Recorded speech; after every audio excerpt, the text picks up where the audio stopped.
કાંઈ અમે નથી કરી શકતા એટલું અમે અહીંયા જોયું તો અમને એમ થાય છે કે ના, ખરેખર કુદરતી વાતાવરણમાં તમે લોકો બહુ નસીબદાર છો કે આટલું સરસ તમને શિક્ષણની સાથે બીજું ઘણું જાણવા મળે છે. ખૂબ આગળ વધો અને ખૂબ ખૂબ આ સંસ્થાએ આગળ વધે. બસ એ સમજી વિચારીને એના પછી આગળ વધવાનું, કારણ કે ટેકનોલોજી કાયમ ને માટે સાચી ના હોય. ગૂગલ કરો તો એ બધું સાચું એમાં ના હોય. એમાં આપણે આપણી બુદ્ધિ વાપરીને પછી વિચારવાનું કે આ જે આન્સર આપ્યો છે એ સાચો છે ખોટો છે, આપણે આમાં આગળ વધી શકીએ કે નહીં, એ પ્રમાણે વાપરવાની. એટલે એ બહુ ઇમ્પોર્ટન્ટ છે. એઆઈ છે, ક્વોન્ટમ છે, કાંઈ બી તમે ટેકનોલોજી વાપરો, તમારે તમારું પહેલા બ્રેઇન વાપરવાનું ને એના પછી વસ્તુને પકડીને આગળ વધવાનું. કારણ કે એનો દુરુપયોગ બધા કરી શકે છે પણ એ કરવાનો નહીં. એ તો બહુ ઇમ્પોર્ટન્ટ વસ્તુ છે. બહુ ઇમ્પોર્ટન્ટ વાત કરી. એમાં તમારે જે પૂછવું હોય જે નાખી દો. હોમવર્ક અત્યારે તો મોટા સિટીમાં બધા હોમવર્ક એના ઉપરથી કરે છે, સીધું જ કટ એન્ડ પેસ્ટ. એના કારણે શું થાય, એને પોતે શું હોમવર્ક કર્યું છે ને એની ખબર નથી હોતી. કેમ કે એને તૈયાર કરીને ક્વેશ્ચન નાખ્યો ને એનો જવાબ આપી દીધો. એટલે એ પોતાનું દિમાગ વાપરવાનું કે બરાબર લખ્યો છે કે નહીં. અને આ લોકો શું જીપીટી કે ગમે તે એની અંદર જેટલી ઇન્ફોર્મેશન હોય ને એમાંથી જ કાઢી નાખે છે. ઇન્ફોર્મેશન ખોટી પણ હોય, એટલે તમારે ચેક કરવાની કે ઇન્ફોર્મેશન સાચી છે કે ખોટી. પણ એનો ઉપયોગ જેમ એમ કીધું કે રેઝ્યુમિંગ બનાવી શકાય, એ પોઈન્ટ બનાવી શકાય. હું પણ એનો બહુ ઉપયોગ કરું. હમણાં આવતા મહિને મારે જવાનું છે ઓસ્ટ્રેલિયા અને ન્યુઝીલેન્ડ. એટલે મને ખબર નથી કે ઓસ્ટ્રેલિયામાં કેવી રીતે જવાય.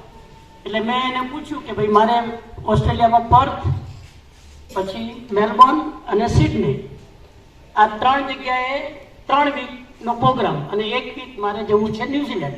એટલે 1 મહિનાની મને આઇટિનરી કરીને આપી દો.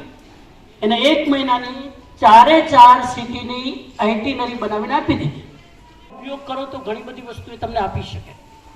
હું ઘણી બધી મારી સ્પીચ આપવાની હોય તો હું એને પૂછું તો મને આખી લેક્ચર તૈયાર કરીને આપી દે.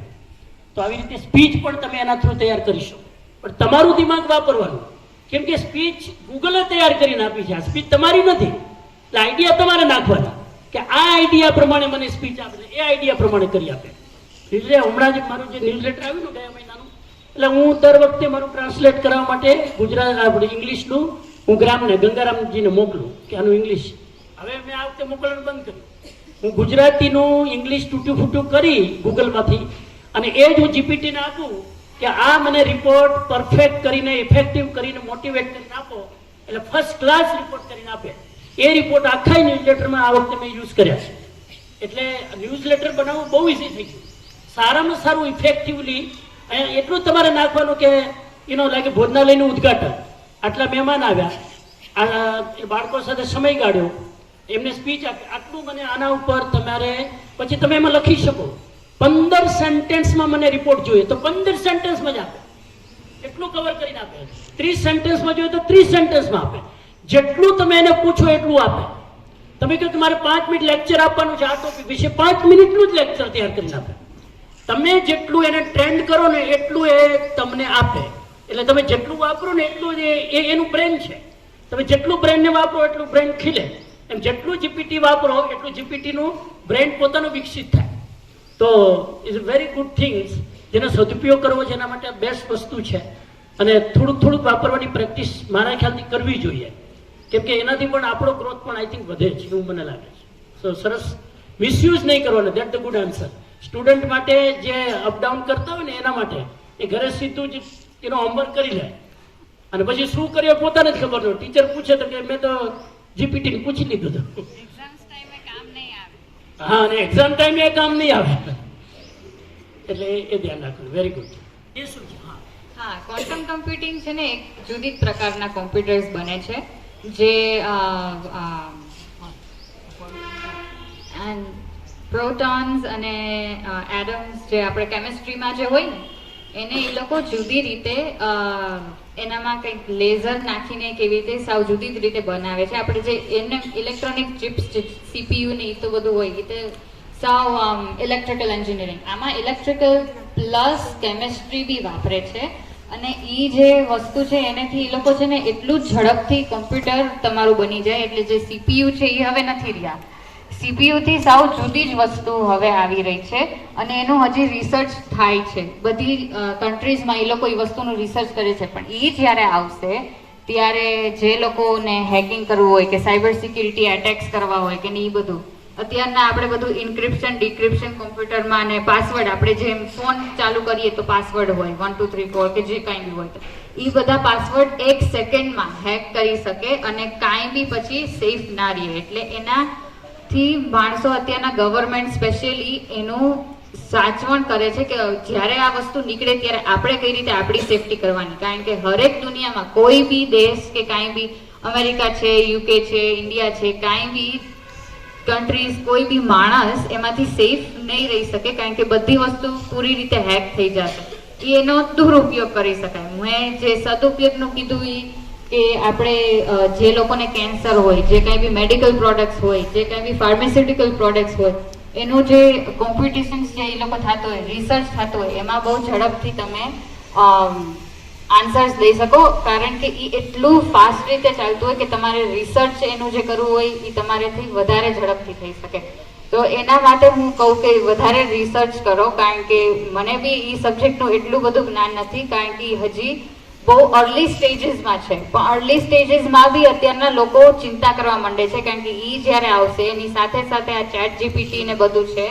ચેટ જીપીટીમાં તો હજી 2-3 સેકન્ડ થાય કાંઈ બી આન્સર્સ લેવામાં. આ તો 1 સેકન્ડે નહીં થાય, મિલી સેકન્ડ હું કહું કે એમાં તમને પૂરી રીતે બધી વસ્તુનો આન્સર આપી દેશે. ને આ તો અમે બધા સિમ્પલ એક્ઝામ્પલ્સ કહીએ છીએ કે નાનકડો કોડ લખી દો કે નાનકડું આઇટિનરી બનાવી શકો. આ તો બધી બહુ સિમ્પલ વસ્તુ છે. એ જ્યારે આવશે ત્યારે તો એટલું બધું ફાસ્ટ થઈ જશે કે મારે એમને ટેબ્લેટ બનાવી છે કેન્સર ક્યોર કરવા માટે, કઈ પ્રકારનું કેન્સર, અને ફટાફટથી તમને 2-3 આન્સર્સ આપી દેશે અને ઓપ્શન્સ આપી દેશે. એનાથી એ જે ઓપ્શન આવે, ઓપ્શન 1 માંથી તમારે એમાં પાછું વધારે પૂછવાનું કે આ મારે શું કરવાનું હવે આમાં આગળ, અને એમાંથી તમે સીધું 2 થી 3 મહિનાની અંદરમાં તમે કાંઈ બી વસ્તુ ક્યોર કરી શકો. એટલું ઝડપથી હવે દુનિયા ફાસ્ટ થવા માંડી છે. એટલે ક્વોન્ટમ કમ્પ્યુટિંગનું હું એમ કહું કે તમે રિસર્ચ કરો.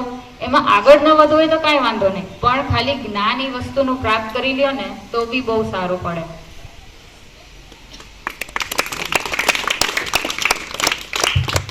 તમે લોકો અહીંયા આ સ્કૂલમાં આવ્યા છો તો ઘણા વખતથી હશો, અને કેવું લાગે છે અહીંયા તમને? હા, તમારું નામ પહેલા, કેટલા વર્ષ થી અહીંયા છો અને કેવું લાગે છે હોસ્ટેલમાં? દિવાળી પછી જ આવી છું. મને અહીંયા બહુ મજા આવે છે. હોસ્ટેલમાં છું. અહીંયા સારું ભણવાનું છે, સારું છે, ખાવાનું સારું છે. અને પહેલા ક્યાં હતા?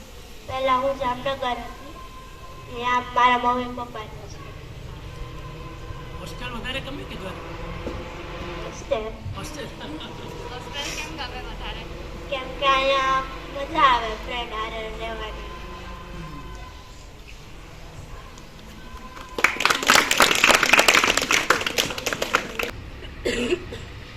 હું આમ તો અહીંયા, મારું નામ માહી છે.